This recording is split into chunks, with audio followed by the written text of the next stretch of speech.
Hallelujah. सभी को जय मसीह की। स्वागत है आपका परमेश्वर की प्रेजेंस में, उस प्रेजेंस में जिस प्रेजेंस में कोई सेम नहीं रहता। यस, और मैं विश्वास करता हूं कि आज इस वचन के द्वारा आप सेम नहीं रहेंगे। परमेश्वर आपसे आज बात करेगा। इस वचन के द्वारा परमेश्वर आपसे आज बात करेगा। हालेलुया। आज हम एक विषय पर बात करेंगे। मेरे प्रियो, अक्सर देखा जाता है कि लोग कहते हैं कि मैं तो पाप करना नहीं चाहता था, लेकिन शैतान ने मुझसे पाप करवा दिया। अब क्या कहें कि इसमें मनुष्य की कोई गलती नहीं है, सारी गलती शैतान की ही है। सारी गलती शैतान की ही है, उसी के कारण पाप हो गया। ये बात सही नहीं है।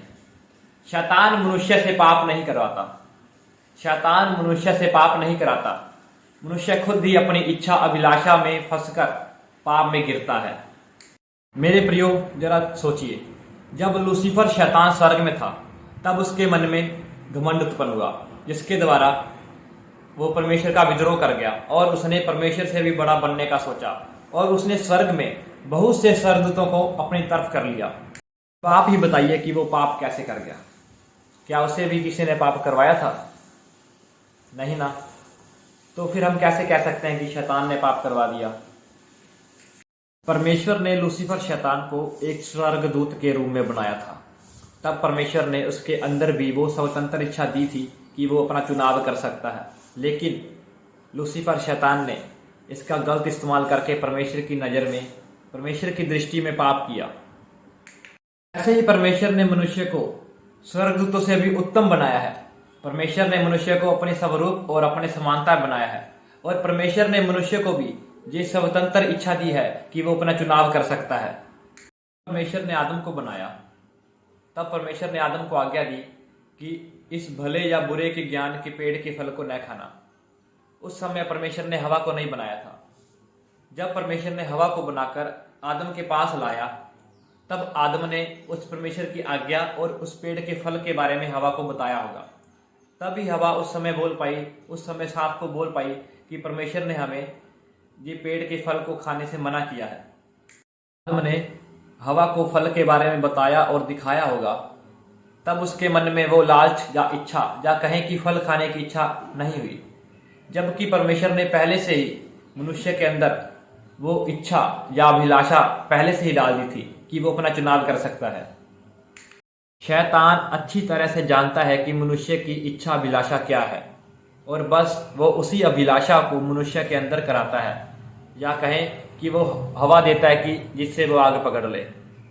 बाकी चुनाव तो मनुष्य खुद ही करता है कि वो क्या चाहता है, उसकी इच्छा क्या है।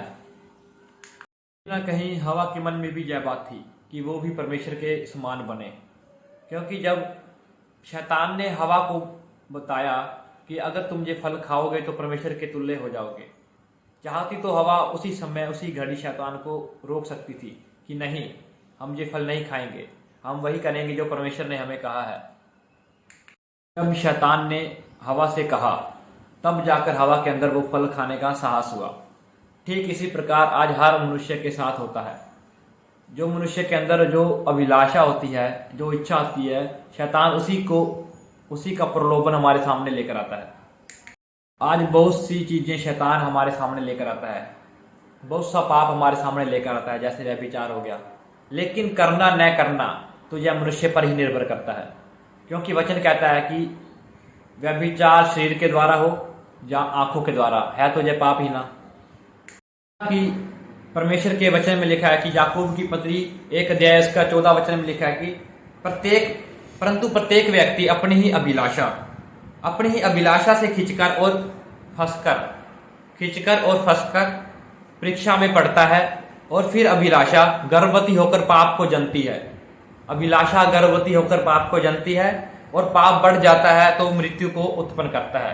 और गलातियों की पुस्तक में क्या लिखा है कि उसका 5 अध्याय 9 वचन में लिखा है कि सिर्फ व्यभिचार ही नहीं, चोरी, क्रोध, निंदा, वैर, मतवालापन और न जाने कितने ऐसे पाप हैं, कितने ऐसे काम हैं जो शरीर के द्वारा किए जाते हैं, और यही सब हमें विनाश की ओर लेकर जाते हैं। परमेश्वर का वचन कहता है कि इसलिए कि सभी ने पाप किया, इसलिए कि सभी ने पाप किया और सब परमेश्वर की महिमा से रहित हैं, उसकी महिमा से दूर है। कि पाप की मजदूरी तो मौत है। पाप की मजदूरी क्या है? मौत, मृत्यु।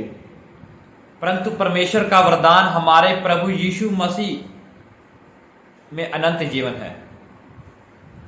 पाप की मजदूरी ये कोई शारीरिक मृत्यु नहीं है मेरे जीजों। पाप की मजदूरी कोई शारीरिक मृत्यु नहीं है, बल्कि आत्मिक मृत्यु है।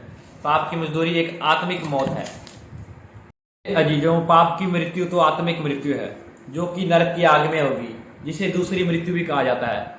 और फिर वचन यह भी कहता है कि जब तुम नाना प्रकार की परीक्षा में पढ़ो तो इसे आनंद की बात समझो। और हमें परीक्षा में स्थिर बने रहना है, अड़े और खड़े रहना है। तो अपना ध्यान रखना है कि परमेश्वर आपको भरमाने ना पाए, क्योंकि आज शैतान यूथ को ज्यादातर व्यभिचार में गिरा रहा है। मेरे जीजो, आपको समझना होगा कि कौन सी चीज परमेश्वर की ओर से है और कौन सी चीज शैतान की ओर से है। आपको सोच समझकर कदम रखना होगा। हर चीज आपको सोच समझकर करनी होगी, क्योंकि स्पिरिचुअल लाइफ ही असली रियल लाइफ है। परमेश्वर आपको अपनी बुद्धि के द्वारा बात करे। मैं विश्वास करता हूं कि आज परमेश्वर ने इस वचन के द्वारा आपसे बात की होगी। इस वचन के द्वारा परमेश्वर आपको आशीष दे, ब्लेस करे। आप सेम नहीं है, मैं विश्वास करता हूं। सभी को जय मसीह की सारी आदर और महिमा यीशु मसीह के सामर्थी नाम को देते हैं।